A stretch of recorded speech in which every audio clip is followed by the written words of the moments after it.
কোনোদিন এইরকম যজ্ঞ দেখি নাই। ওদিক দাড়িতে মাকে মারে, আর এদিকে যজ্ঞবেদীর ধারে উনি একটা পদ্ম ফুল রেখে পালার পরে উনি দাড়ি পালা করেছে রক্ষণ। বললাম কার ওজন করবে তুমি? আর এই যজ্ঞের নামই বা কি, আর এই যজ্ঞের অর্ঘ্যই বা কারে দেবে? শেষ পর্যন্ত কি বললেন? উনি বললেন হয়তো কি প্রেম ভক্তি যার মধ্যে আছে সেই তো শ্রেষ্ঠ ভক্তা। কেননা এই যজ্ঞের নাম হলো ভক্ত মিলন যজ্ঞ। তাই যে ভক্তের এই হয়তো কি প্রেম ভক্তিতে শ্রেষ্ঠ হবে, আমি তারই মালা দেব, আর সেই এই ওজনে শ্রেষ্ঠ হবে। দেখেছেন? বলে আমার তো ভক্তির প্রয়োজন, আগামী যুগে আর ভগবান থাকবো না, ভক্ত হব। তাই ভক্তি আদায় করতে আমি এই যজ্ঞ করেছি। ভালো, খুব ভালো কথা, ভক্ত মিলন যজ্ঞ করেছ, ভালো। তা আমার একটা কথা মনে হয় কি, হ্যাঁ মায়েরা, এইখান দিয়েই শুধু বেরোবার পথ বা ঢুকবার মুশকিল। এইভাবে যদি লোকজন আসা যাওয়া করে তাহলে কেউ হয়? হ্যাঁ মামনিরা, যারা যাবেন খুব তাড়াতাড়ি চলে যান, আর যারা গান শুনবেন তারা বসে পড়েন, কারণ আমার বেশি সময় নাই, আমার কিন্তু সময় কম।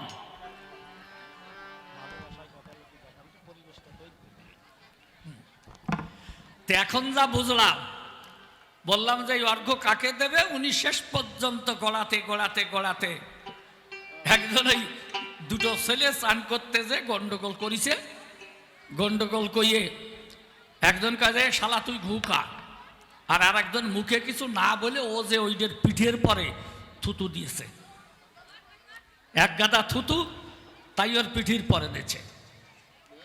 আর এক ভদ্রলোক কয় যে ও কি করলি, ও তোকে গালি দিল, তা তুই কোনো গালির জবাব না দিয়ে এইভাবে থুতু দিলি কেন পিঠের পরে?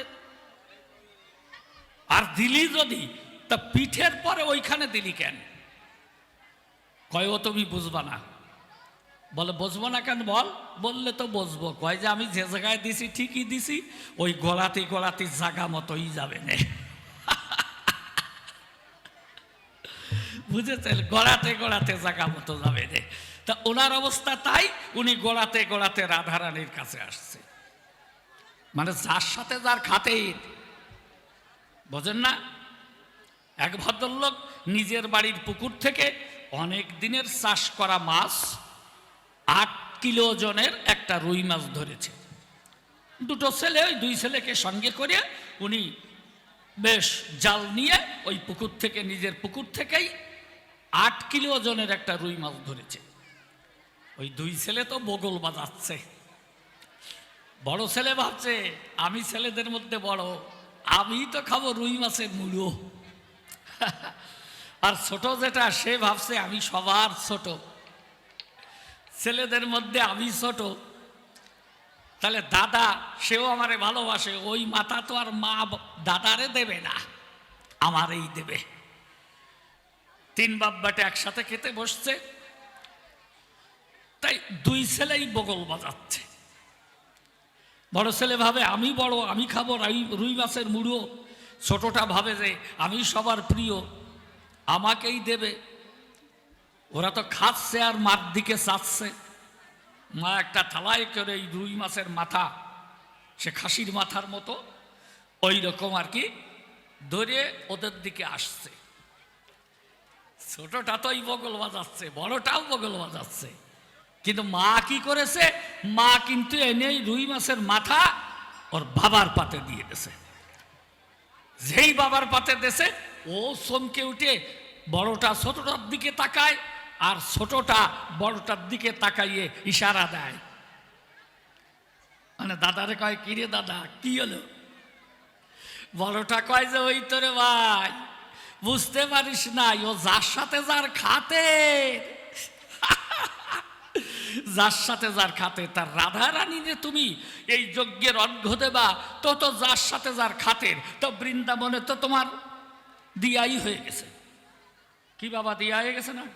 একবার দাসখত দিয়েছে না বৃন্দাবনে, তা আবার নতুন করে এসে তোমার এ জানানোর কি দরকার? হ্যাঁ, নতুন করে আবার তুমি আজকে এই যজ্ঞের অর্ঘ্য দেবা কান? তা দেবাই যদি, ও বাবা, তা এই জায়গায় এলে কেন বলো? এই জায়গায় কেন এলে? আমার কাছে তুমি যাবে বলে কেন? হয়তো কি প্রেমের বাসস্থান কোথায় বাবা? বৃন্দাবনে না? এটা হলো মাধুর্য না, এটা হলো ঐশ্বর্যের আসন। দ্বারকাপুরী ঐশ্বর্যের পুরী। ও বাবা, আপনারা বলুন তো, এইখানে মাধুর্য প্রেম থাকে? এ মাধুর্যে হয়তো কি প্রেম পাওয়া যায়? এখানের বেচা কেনা সব চাওয়া পাওয়া, লেনা দেনা। এটা তো আর সে হয়তো কি প্রেমের জায়গা না। তা যদি যজ্ঞই করবা, তাহলে সেই বৃন্দাবন ওই জায়গায় করে তুমি রাধা রানীরে দিতে। এখানে কেন এলে? সেই ভালোবাসার এই গুতোগুতি উনি বৃন্দাবনের থেকে ঠেলতি ঠেলতি নিয়ে এখানে আসছে। বাবা, আমি তো এই যে জায়গায় নিয়ে আসছিলাম যে এইবার। আচ্ছা, ঠিক আছে। তা দেখেছেন, তাহলে হয়তো কি প্রেমের বাস, খুলে বলি সভা পাশ, এটা হলো সেই মধুর বৃন্দাবন। সেই প্রেমের মাধুর্য ক্ষেত্র বলে যারে, সেই মাধুর্যময় বৃন্দাবন চরাচরে, সেই বৃন্দাবন ছেড়ে তুমি এই প্রভাসের তীরে কেন করলে যজ্ঞের আয়োজন? বাবা, আমার কাছে বলো দেখি, ওহে কৃষ্ণ কমল আখি, তুমি বৃন্দাবন পরিত্যাগ করে এসে এইখানে বসে তুমি এই যজ্ঞের কেন করলে আয়োজন? বলে আমি ভক্ত হব, তো এই জন্য ভক্তি চাই। আমার কাছে তো আর ভক্তি নাই, আমার ভক্তির প্রয়োজন। তা ভক্তির প্রয়োজন হলে এই ভক্তির নিবাস হলো বৃন্দাবনে। খুলে বলি আপনাদেরকে স্থানে, আর হয়তো কি প্রেম ভক্তি একমাত্র বৃন্দাবনের হয়? তা তুমি সেই বৃন্দাবন পরিত্যাগ করে কেন এলে এই দ্বারকাপুরে, আর এসে প্রভাসের তীরে কেন যজ্ঞ করলে রসিক রসময়? এই আর একটা আমার নতুন প্রশ্ন রইল, ভালো করে জবাব দিও চিকনে কালো। এইবার আমি বললাম যে তোমার মা মারা যজ্ঞ পেলে কোথায়? আমার বলে যে সে যেমন কর্ম করে ফল তার পায় পড়ে। দেখেছেন, এই জন্যে ওই মা নাকি সত্য যুগে, মানে কপিলের মাতা দেবহূতি ছিল, ওই মুনি ঋষিরা যজ্ঞ করতে গেল, তখন ওই একজন ব্রহ্মজ্ঞানী নারীর প্রয়োজন। তা পেতে পেতে দেবহূতিরে পেয়ে গেছে, ওরে নিয়ে এই যজ্ঞের পরিষ্কার করবার দায়িত্ব দিয়ে ওরা তারে করল আনয়ন। সেইখানে নাকি পরীক্ষা করতে ভোলানাথ গেল। আপনাদের কাছে বলা ভালো, ওই ভোলানাথ মানে শিব ঠাকুর যেজন ছিল, ওইখানে গিয়ে যজ্ঞ বেদীর পাশে শুয়ে রয়। দেবহূতি যজ্ঞ বেদী পরিষ্কার করে, আমি জানাই আপনাদিগের ধারে। তখন নিজে হাতে ঝাঁটা ধরি ওই জায়গায় পরিষ্কার করছে সে সময়। আর ওই ভোলানাথ শুয়ে আছে। খুলে বলি আপনাদিগের কাছে, দেবহূতি বারে বারে মিনতি করে, তাই এই কুকুর ওঠ, সরে যা, এই ভোলা ওঠ, সরে যা। বারে বারে সরতে কয়, সরে না। এরপরে নাকি ঝাঁটা ধরিয়ে 3টি বাড়ি মেরেছে তখন ওই কুকুরের শরীরে। তখন কুকুর মূর্তি দিয়ে ছেড়ে ভোলানাথ নিজ মূর্তি করলো ধারণ। মাকে নাকি দিয়ে বুকে পেয়ে অনুতাপ, মাকে দিয়েছিল অভিশাপ, আজ আমার গায়ে 3টি প্রহার করলে যেমন, মনে আছে ভাবো, দাপর যুগে গিয়ে আমি ওর প্রতিশোধ নেব। সেই পাগলা ভোলা যিনি পঞ্চানন, দাপর যুগে এলো। সত্য কথা বলা ভালো, ভগবান কৃষ্ণ চিকন কালো, ওই সেই ভোলাকে দ্বারের দাঁড়ি করেছে রক্ষণ। দেখলেন, দেখেন না, ওই যে তখন হাতে লাঠি ধরে ওই মায়ের শরীরে আঘাত করলো, তখন বলে কর্মের প্রতিফল আমি দেই কৃষ্ণ নীলদাল। তা তোমার মারেও বাদ দিলে না? হ বাবা, হ্যাঁ। আচ্ছা, আমার কাছে বলো দেখি, মায়ের কি তার প্রতিশোধ নিতে বাকি আছে নাকি? কয়বার প্রতিশোধ নেবে? ওই যুগেই তো এই ভোলানাথ গোসাই একবার প্রতিশোধ নিয়েছে। খুলে বলি আপনাদিগের কাছে, জানেন তো ওই সময়ে মা যশোদা ছিল ধরা সতী। খুলে বলি সবাই, সম্প্রতি ধরা সতী ছিল তখন। দেখেন না, ওই যে ধরা সতীর বাড়িতে একদিন ভগবান কৃষ্ণ নারায়ণ হর হরি দুজন মিলে সত্য কথা বলি খুলে তখন ধরা সতীর বাড়িতে আতিথ্য করল গ্রহণ।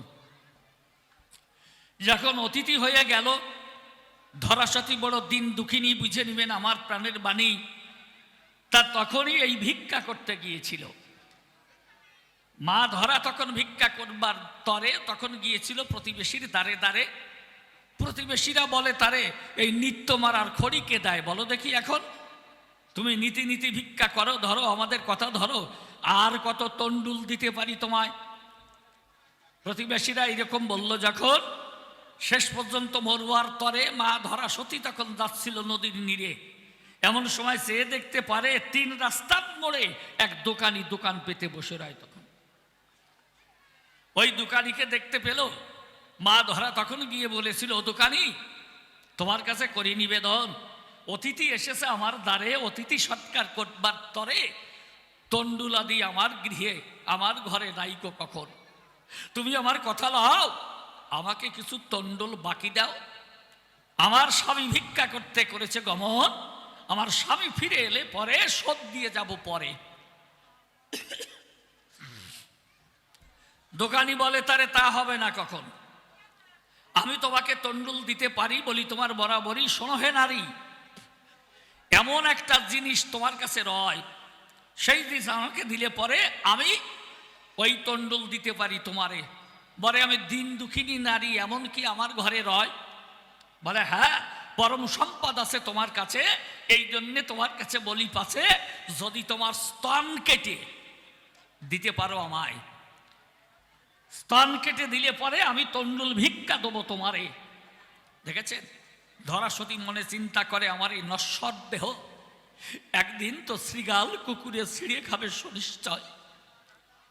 শেষের দিন এলে পরে আত্মা যখন যাবে উড়ে, অসার দেহ থাকবে পড়ে, ওরে এই দেহ তো কিছু নয়, তাহলে শৃগাল কুকুরে ছিঁড়ে খাবে। ধরা সতী মনে মনে ভাবে, এই দেহ দিয়ে যদি আমি অতিথি সৎকার করতে পারি বিশ্ব বসুধায়, আমার স্বামীর ধর্ম পালনের তরে, কেননা আমার স্বামী হলো এই দেহের অধিকারী।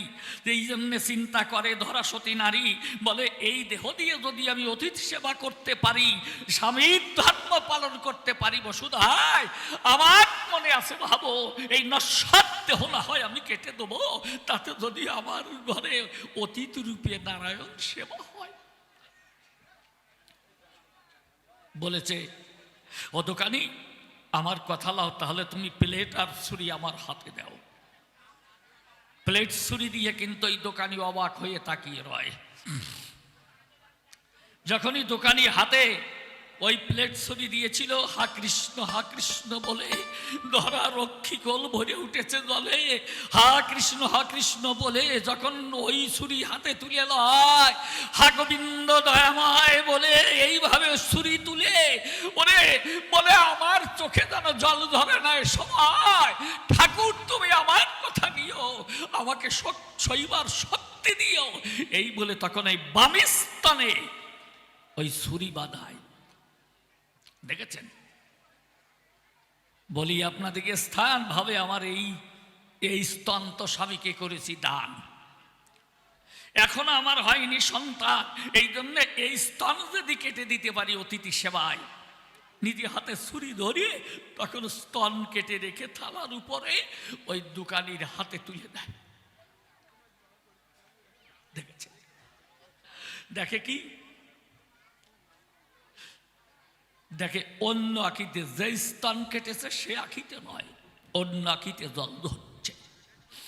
দোকানি বলছে, ও ধরা, প্রতিজ্ঞা করেছিলে যে স্তন কেটে দেব, কিন্তু আখিতে জল ঝরলে আমি তোমাকে তন্ডুল দেবো না। তা বলো তো, এই তন্ডুল, এই যে জল ধরলো কোন কথায়? ধরা সতী ডেকে বলে, দোকানের ঠাই কি বলবো তোমার কাছাকাছি, দেখো আমি যে স্তন কেটে দিয়েছি, ওর সেই স্তনের উপরে যে আঁখি, তাতে কিন্তু আমার জল ধরে নাই। মুদি বলে, তার সন্নিধান, তাহলে অন্য আঁখিতে জল ধরলো কেন? ধরাসতী বলেছে, তোমার তো নাই সেই জ্ঞান। আমি যেই স্তন কেটে দিয়েছি অতিথি সেবায়, আমার অন্য স্থান মনে মনে চিন্তা করে আমার এ দেহ অতিথি সেবায় লাগলো না চরাচরে। আমার মতো ব্যর্থ জীবন নাহি কই এ জীবন। এই তো না হা কৃষ্ণ বলে তো আমার ভরে উঠেছিল জলে। দেখো অন্য আখিতে আমার হয়েছে অশ্রু বিসর্জন। স্তন কেটে যখন তার হাতে দিল, প্রেমানন্দে ভক্তবৃন্দে, রাধা গোবিন্দ প্রেমানন্দে সবাই একবার হরি হরি বলো। এই দোকানি কে জানেন? এই দোকানি হলো সেই পাগলা পঞ্চানন। ওই যে হর আর হরি মিলে দুইজন গিয়েছিল ধরার বাসস্থলে। ও বাবা, কৃষ্ণ নিল দলে, তুমি আর শিব এই দুইজন গিয়েছিলে। কৃষ্ণ হলো হরি আর শিব হলো হর। হর হর বম, হর হর মহাদেব। দেখেছেন? তাই হর হরি দুজন মিলে ওই ধরার বাড়ি গিয়েছিল চলে। আর তোমাদেরই কৌশলে ওই ধরার কাটিয়া স্তন, সেই স্তন যখন তোমাকে দিল, আমার কাছে খুলিয়ে বলো তোমার করেছিল সেই সেবার আয়োজন। দেখেছেন? ওই ভগবান খেতে বসে খুলে বলে আমার পাশে, আপনাদের পাশে সেই মহাদেব আবার ডাক দিয়ে কয় কৃষ্ণের পাশে, ও ঠাকুর, এত বড় অস্পৃশ্যের হাতে খাওয়া যায়? বলে কেন? জয় দেখো পা দিয়ে রুধির ধারা ঝরে পড়ছে, মানে রক্ত। কেন পড়ছে? স্তন কেটে দিয়েছে, সেই স্তনের রক্ত ধরা পা বেয়ে মাটিতে পড়ছে, মাটিতে সাপ লেগেছে ওই মাটির গায়ে। দেখেছেন? ভগবান ডাক দিয়ে কয় ধরার কাছে, ওমা একটা লজ্জার কথা তোমাকে বলবার আছে, তুমি কিছু মনে করো না মা। বলে বলে আমার তো আর মান অপমানের কোনো ধারধারি নাই সময়। বলে মা, তুমি তো রজস্বলা। ডেকে বলছে কৃষ্ণ চিকন কালা, মা তুমি তো রজস্বলা, কেননা রুধির ছাপ, পায়ের ছাপ তোমার পড়েছে মাটির গায়ে। তা মা, এই অবস্থায় তুমি আমাদের সেবা করাতে গেলে কেন? ধরা ডাক দিয়ে বলে তখন অতিথির ঠাই, বাবা তুমি আমার কথা লও, তুমি যদি অতিথি রূপে আমার ভগবান হও, কিন্তু আমার এই ব্যথার কথা শোনার সময় তোমার নাই। তোমাকে করি মানা, খুলে বলি তোমার কাছে এ দেহের জোয়ার ভাটা অনেক আগেই চলে গেছে। গোবিন্দ কৃপা করি আমার জোয়ার ভাটা সাত করেছে বিশ্ববসুধায়। আমি অতিথি সেবার তরে নিজে হাতে স্তন কর্তন করে ওই তন্ডুল ভিক্ষা এনে লাগিয়েছি তোমাদের অতিথি সেবায়। শ্রীকৃষ্ণ তখন ডাক দিয়ে বলে, মা আয়, মা আয়, আমার কাছে আয়। বলি তোর কাছে এমন ওষুধ আমার কাছে আছে, ওই ওষুধ তোর এই কাটা স্থানে দিলে তোর সকল জ্বালা যন্ত্রণা হবে সায়। দেখুন, ধরাসতী করে মানা, খবরদার তুমি আমার কথা লও, অতিথি রূপে যদি তুমি ভগবান হও, কিন্তু আমার অঙ্গে হাত দেবার অধিকার তোমার কবু থাকে না। ভগবান বলে, কেন মা? সত্য কথা তোমারে কই, আমি যদি তোমার সন্তান হই, স্বামী ভিন্ন কি দেহের অধিকার আর কারো থাকে না? একমাত্র স্বামী কি দেহের অধিকারী? বলো দেখি আমার বরাবরই। ওমা, আমি যদি তোমার সন্তান রূপ ধরি, তাহলে স্তন পান করতে কি তুমি আমায় দেবে না? দেখেছে? ডাক দিয়ে বলে, ভগবান ওমা তুমি আমার কথা নবে, পরবর্তী যুগে আমি ভগবান তোমার সন্তান হয়ে শ্যামল মাদ হবে, ওই কাটাস্তন আমি করব তোমার কোলে বসে মা পান। আমার মনে আছে ভাবো, ওই কৃষ্ণ ডেকে বলে হরি হরি হরি বলে, ওরে বলে পরবর্তী যুগে হব আমি তোমারই সন্তান। আমার মনে আছে ভাবো, ওই কোলে বসে তোমার এই কাটাস্তন পান করব। সেই ধরাসতী ওই যশোদা বুরতি করলো ধারণ।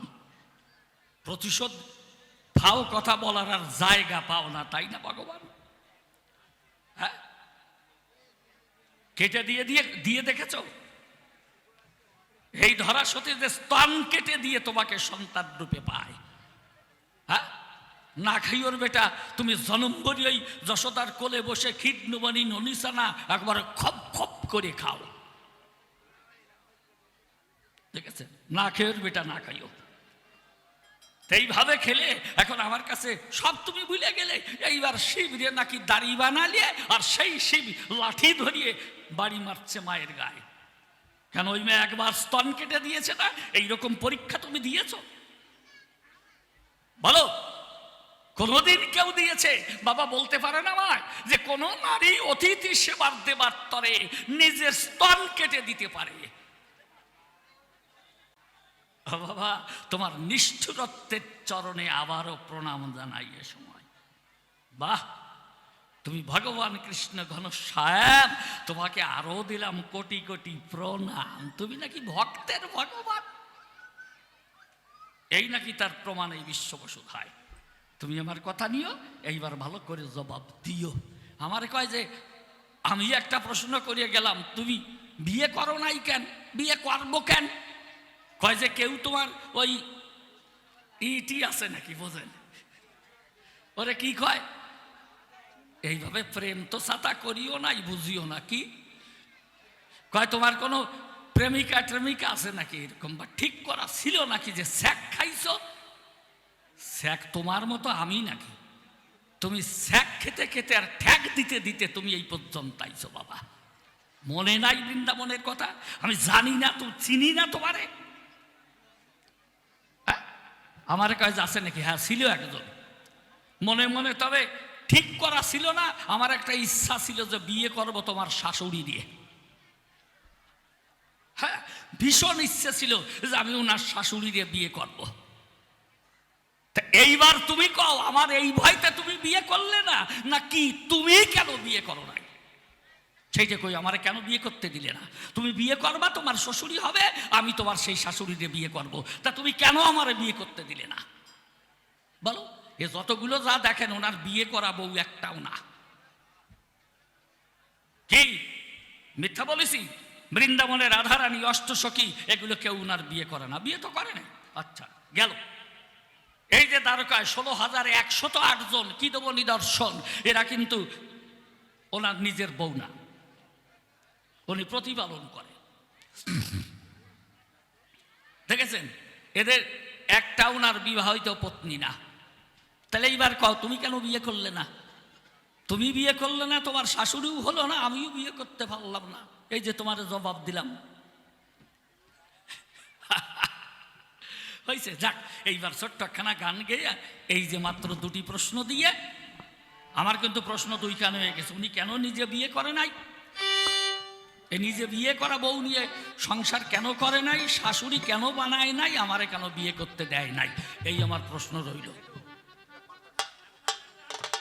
আচ্ছা, ঠিক আছে।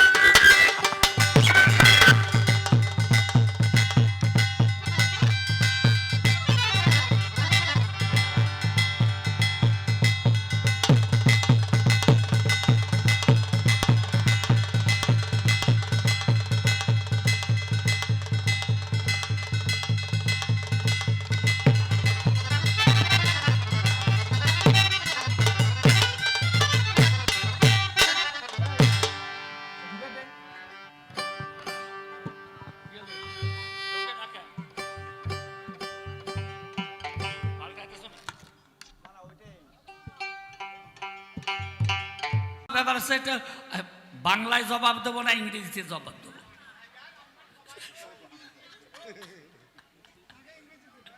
আগে ইংরেজিটা দিয়ে নেই। আরে আঙ্কেল মানে তো, আঙ্কেল মানে কি?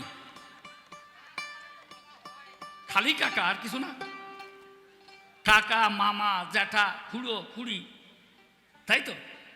তা যদি আঙ্কেল বললে তো মামাও হয়, কাকাও হয়। তাহলে অসুবিধে কোন জায়গায়? আমি মামা বলেছি, তার অসুবিধা কি? আমার জন্মের সময় আমি মামা বলে ডাক দিছিলাম, শিব ভাবিছে যে আমারে মামা কইছে। তা আমার দোষ কোন জায়গায়? কন। আমার জন্মের সময় আমি মা বলে ডাক দিয়েছি, তাড়াতাড়ি শিব দৌড়ে এসছে, আসি আমার কোলে নিয়ে আদর করতেছে। তা আমার দোষ কোন জায়গায়? সেই জায়গার থেকে ভাবে যে নারদ আমারে মামা কইছে। তা আমিও বললাম ঠিক আছে, তুমি পরবর্তীতে যখন ওই মামা বললেই সন্তুষ্ট হয়, আমি সেই জন্যই তারে মামাই কই, অসুবিধে কই। যাক, এইবার ওনার যা পরিস্থিতি যে বলেছি না, তুমি অহৈত কি প্রেম পেতে চাও, ওহে কৃষ্ণ শ্যামরাও, তাহলে বৃন্দাবনে যাও। যে জায়গায় মধুর মধু কোটা, তা সেই জায়গায় একবার বাদ দিয়ে এসে তারপরে নিচে খোঁচাখুচি করো কেন? নিচে কি মধু মেলে? মধুর চাকের নিচের দিকে কি মধু মেলে? মেলে বাবা? আমাদের অমায়িক মাইক ম্যান সত্যি যেমন চেহারা, সেরকম হাসি মাখা মুখখানা, কি অপূর্ব। নমস্কার।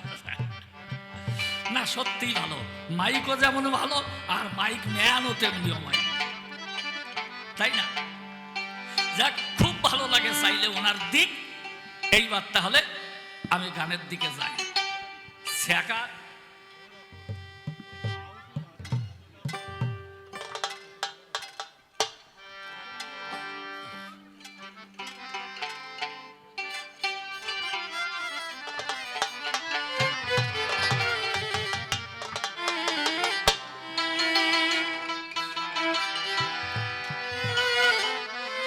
ও বাবা ভগবান, আমি শাক খাইছি, একবার চুন খেয়ে গাল পড়ে যদি দধি দেখলেও করে ভয়, দেখেছ? তা তোমার তো সেই অবস্থা, ছ্যাঁকা খেতে খেতে তো তোমার জায়গা নাই রে বাবা। হ্যাঁ, আর তোমার শাক দিয়া ছ্যাঁকা খেয়ে সত্য কথা বুঝাই কইয়ে নিমন্ত্রণ দেও নাই, তবু ব্রজবাসীরা এই পর্যন্ত আসছে দিয়ে। বিরহের নিদারুণ মূর্তিমতী বিগ্রহ প্রেমময়ী শ্রীমতী রাধারানী, তা তারা এই জায়গায় আনলে কেন? আচ্ছা বলুন তো, মাছ জলের থেকে টেনে ডাঙায় তুলে ফেললে কি হয়? ছটফট করতে করতে মারা যায় বাবা, ঠিক না? হ্যাঁ, তাহলে যেখানে এই যে আমাদের রাধা পদ্ম সভাতে খুলে বলি অদ্য, আর সেই অহৈতুকী প্রেম সরোবর বৃন্দাবন যারে কয়, সেই বৃন্দাবন থেকে তুমি বৃত্তচ্যুত করিয়ে আজ এনে যাই দ্বারকা পুরিয়ে। আচ্ছা বাবা বাজাবে, হ্যাঁ, তলের থেকে গোড়া কাটি উপরে জল ঢালতেছে নাকি? ওরে ভালোবাসায় ঘটালো কি জ্বালা, প্রাণ সই রে,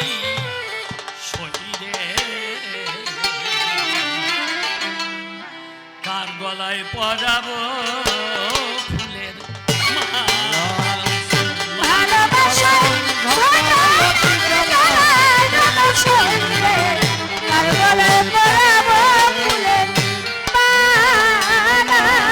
কথা কইতে নারী সইতে নারী, ও কথা কইতে নারী সইতে নারী, কাঁদি যে একেলা। কার গলায় পরাবো ফুলের মালা, ও শরীরে কার গলায় পরাবো ফুলের মালা। জ্যোৎস্না স্নাত শিউলি ঝরা চাঁদিনী রাতে, হারাইয়েছি প্রাণ বন্ধু অচেনা পথে। অচেনা পথে জ্যোৎস্না স্নাত শিউলি ঝরা চাঁদিনী রাতে, হারাইয়েছি প্রাণ বন্ধু অচেনা পথে। অচেনা পথে এখন মিশে হলো আধার রাতে, আশার প্রদীপ জ্বালা। নিচে হলো আধার রাতে, আশার প্রদীপ জ্বালা। আর কি আসবে প্রাণ বন্ধু, আর কি আসবে প্রাণ বন্ধু, ফুল ধরিবার বেলা। কার গলায় পরাবো ফুলের মালা, ও শরীরে কার গলায় পরাবো ফুলের মালা। ও বাবা, তা এই যদি করবা তাহলে তো তুমি ঘাটে বসেই কুপাতি থাকতে। আপনারা এখানে তো অনেক পূর্ব বাংলার লোক আছেন, কি তাই না? আপনারা কি দেখেছেন ওই যে বিলে, নদীতে বা বিলে রাত্রিবেলা লাইট জ্বালিয়ে ওই জুতি কোষ কিংবা ফুল কোষ এইগুলি নিয়ে মাছ কোপায়? হ্যাঁ, দেখেছেন তাই না? তাহলে ওই রকম আর কি কাকা ভাইপো দুইজন রাত্রিবেলায় ওইভাবে মাছ কোপাতে গেছে। তা ভাই পরে দিয়ে নৌকা বাঁধছে, ও পিছনে নৌকা বাঁধছে, আর সামনে কাকা ও আর কি জুতি কোষ নিয়ে এইভাবে দাঁড়িয়ে আছে। বড় মাছ দেখবে আর কোপ দেবে, বিশেষ করে বড় বড় শোল মাছ, বোয়াল মাছ, দেখেছেন এইগুলো। তা এইভাবে সারা রাত্রি ধরে ওই ভাইপো আর কি নৌকা বেয়ে নিয়ে বেরিয়েছে। একেবারে যখন ভোর ভোর হয়ে গেছে, এই সময় কাকা কয় যে ভাইপো আজকে যোগ ভালো না, গণ ভালো না, চলো বাড়ি যাই, আবার আগামীকাল ফিরে আসবো। আসতে বাবু, হ্যাঁ আসতে। তা বলছে আজকে গণ ভালো না, চলো বাড়ি যাই, কালকে আবার আসবো। এই বলে ফিরে যাচ্ছে, এই সময় কাকা কয় যে ভাইপো ধর ধর ধর, তাড়াতাড়ি নৌকা ঠেকা। তা সত্যি ভাইপো নৌকা ঠেকিয়ে দিয়েছে। আরে ছোট্ট একটা চ্যাং মাছ, বুঝেছেন, লাভ দিয়ে নৌকার গোলের উপর দিয়ে ওই পাশে গিয়ে পড়েছে। তা ভাইপো নৌকা ঠেকিয়ে দিয়েছে, তো উনি আর কি জুতি কোষ নিয়ে, বোঝেন, কোপ মেরেছে, একেবারে নৌকার গোলইতে লেগে এই পাশ থেকে ওই পাশে আধ হাত খানেক বের হয়ে গেছে, 1 বিঘে বের হয়ে গেছে। ভাইপো নৌকার সরাটের পরে ওই বটিয়া দিয়ে বাড়ি দিয়ে কয় যে ও কাকা, এই যদি তুমি করবা, এই গোলইতে যদি কুপাবা, তাহলে তো তুমি ঘাটে বসেই কুপাতে করতে, তা সারা রাত্রি ধরে আমার দিয়ে নৌকা বালে কেন? বলো ভগবান, এই যদি করবা, সে রাধার পায়েই যদি তুমি এই যজ্ঞের অর্ঘ দেবা, তো বৃন্দাবনে বসেই দিতে পারো নাকি? একবার তো দিয়েছো, দাসখত দিয়েছে না? মেয়ে ছেলের পায়ে ধরা একটা স্বভাব হয়ে গেছে না। আর আমারে কয় যে ছ্যাঁকা খাইছো নাকি? ছ্যাঁকা খাতি খাতি তোমার কি জানো কয়, জটা পাকায় গেছে, কড়া পড়ে গেছে। তা হয়তো শুধু শুধু আমার এই সমস্ত কথা বলে না, মা যশোদা বৃন্দাবনে যথেষ্ট পরীক্ষা দিয়েছে। বাবা, তুমি যখন বৃন্দাবন থেকে চলে এলে, সমস্ত গোপী দলে সেদিন থেকে খাওয়া দাওয়া বন্ধ করেছে। রাধারানীর দশম দশা উপনীতা সখীরা চতুর্দিক থেকে ঘিরে তার কর্ণে কৃষ্ণ নাম। আর ওদিকে উনি এই দ্বারকায় বসে, ওনার এক সখা ছিল উদ্ধব, দেখতে প্রায় ওনারই মতো। উদ্ধবকে ওনার গায়ের সমস্ত পোশাকাদি সব খুলে উদ্ধবকে পরিয়ে দিয়ে রথে চড়াইয়ে ওই বৃন্দাবনে পাঠিয়ে দিয়েছে। দেখেছেন, উদ্ধব বৃন্দাবনে এসছে, এই সংবাদ বৃন্দাবনের সব জায়গায় ঘোষিত হয়ে গেছে। নন্দালয়ের প্রাঙ্গণে এসে রথ থেমেছে, উদ্ধব রথ থেকে নেমেছে। রাজা নন্দ তাড়াতাড়ি দৌড়ে গিয়ে প্রাণ গোবিন্দকে কোলে তুলে নেবে এই ভাবছে, কিন্তু একটু এগিয়ে গিয়ে থমকে দাঁড়িয়ে আবার পিছন ফিরে আসছে। উদ্ধব ধীরে ধীরে কাছে গিয়ে বলেছে, ও রাজা, তুমি আগে যেভাবে ত্রস্ত গতিতে আমার দিকে ছুটে এলে, থমকে দাঁড়িয়ে আবার ফিরে গেলে কেন? নন্দ বলেছে, বাবা, তোমাকে দেখতে ঠিক আমার গোপালের মতো, তোমার বয়সও তেমন, চেহারাটাও আমার গোপালের মতোই সুন্দর, আর যে পোশাক পরেছ না, আমার গোপাল এমন পোশাকই পরত। কিন্তু যখন তোমার কাছাকাছি গেলাম, দেখলাম আমার গোপালের সেই অঙ্গে যে পদ্ম গন্ধ, এই গন্ধটা তোমার অঙ্গে নাই বাবা। তাতে বুঝলাম যে তুমি আমার গোপাল নয়। তাই আমি ফিরে যাচ্ছি।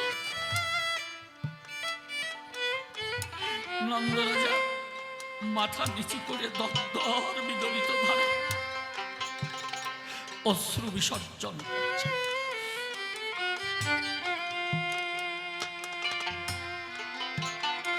উদ্ধব বলছে, আপনি গোপাল বলে কাঁদছেন কেন? তিনি ঈশ্বর, শ্রীকৃষ্ণ পরমেশ্বর, ঈশ্বর পরমকৃষ্ণ সচ্চিদানন্দ বিগ্রহ, অনাদির আদি গোবিন্দ, সর্বকারণ কারণা। তার কোনো জন্ম নাই, তার কোনো মৃত্যু নাই,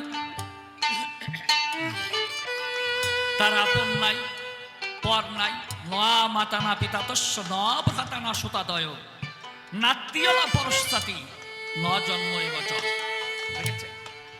উদ্ধব বলছে, রাজামশাই, ন মাতা না পিতা তস্য, তার কোনো মাতা নাই, তার কোনো পিতা নাই। ন ভ্রাতা ন সুতাদয়, তার কোনো ভাই বন্ধু নাই, পুত্রও নাই। নাত্মীয় না পরশ্চাতি, তার কোনো আত্মীয় নাই, আবার পরও নাই। ন জন্ম এবচ, তার জন্মও নাই, তার কোনো মৃত্যু নাই। সেই হলো আনন্দ সুন্দর কানাই পরমেশ্বর ভগবান। তাকে আপনারা সন্তান জ্ঞান করছে। নন্দ বলেছে, উদ্ধব তুমি খুব বলেছ ভালো, নিবেদন করি তোমাকে, গিয়ে বলো তোমাদের ভগবান, তোমাদের পরমেশ্বর আমার গোপালের প্রতি যেন আমার ভালোবাসা অটুট থাকে।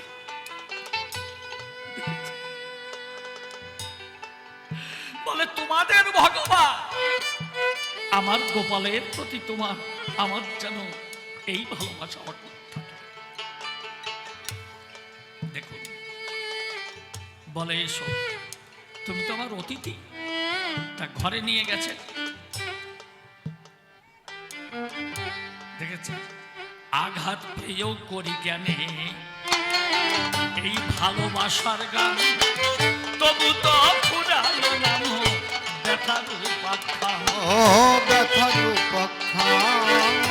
আঘাত পেয়েও করি জ্ঞানে ভালোবাসার গান, তবু তো ফুরালো নাম ব্যথার উপাখ্যা।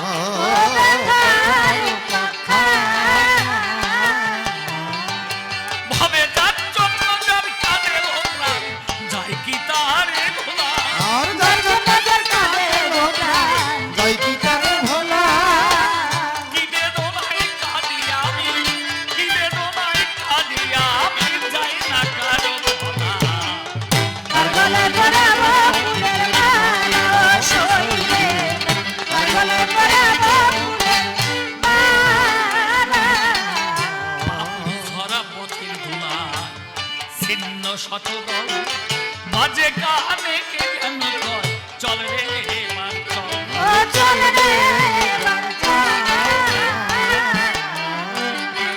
পাপড়ি ঝরা পথের ধুলায় ছিন্ন শতদল, কে জানো বাজে কানে কে জ্ঞান কর, চল রে এবার চল রে এবার চল।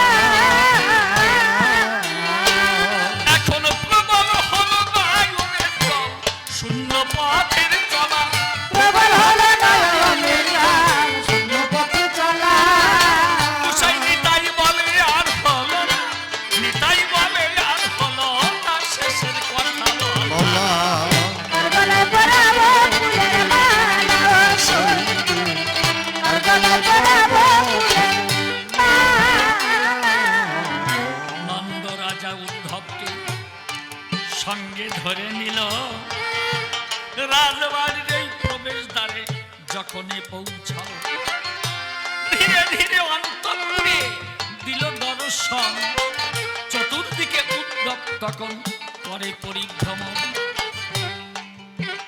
উদ্ধব রাজবাড়ি ঘুরে ঘুরে দেখছে, দেখে কোথায় জানো রন্ধনশালা, কতকাল যে কেউ কোনোদিন ওই রন্ধনশালায় ঢোকে নাই, মাকড়সার জালে সব বন্ধ হয়ে গেছে। রান্না করার যে পাত্রগুলি ওই যে উপরে শিকায় রেখেছে তুলি, সেগুলো আর কেউ ব্যবহার করে। তাহলে 100 বৎসর ধরে এভাবে অনাহার অনিদ্রায় নন্দ যশোদা আছে। এমন সময় নন্দরানী সম্মুখেতে এলো, চেয়ে দেখে উদ্ধব তখন দেখিতে পাইল, দেখে 7 পাট্টা কাপড় দিয়ে চোখ বাঁধা রয়, ওইভাবে গোপালকে সে দেখতে নাহি পায়। গোপাল এই গোপালকে দেখতে পারে না বলে চোখ বেঁধে আছে, তাই তো তুলে বলি বাবা তোমার কাছে। এইখানে মায়ের একটা পরীক্ষা হয়ে যায়, নূতন করে তার আবার পরীক্ষা কোথায়? তবে আরো বেশি কথা বলবো না, এইখানে ছেড়ে দিব কাব্য আলোচনা। আমার তো সময় এবার বেশি হয়ে গেছে, এবার খুলে বলি আমি, তাই আপনাদিকের কাছে আমি হলো প্রশ্নকর্তা হলাম এই আসরে, তিনি এসে জবাব দেবেন আপনাদিকের ধারে। এই জন্য মনে মনে করি বিবেচনা, তবে অন্য অন্য কথা বলবো না, এই পর্যন্ত আমার কথা সাক্ষ্য হয়ে গেল।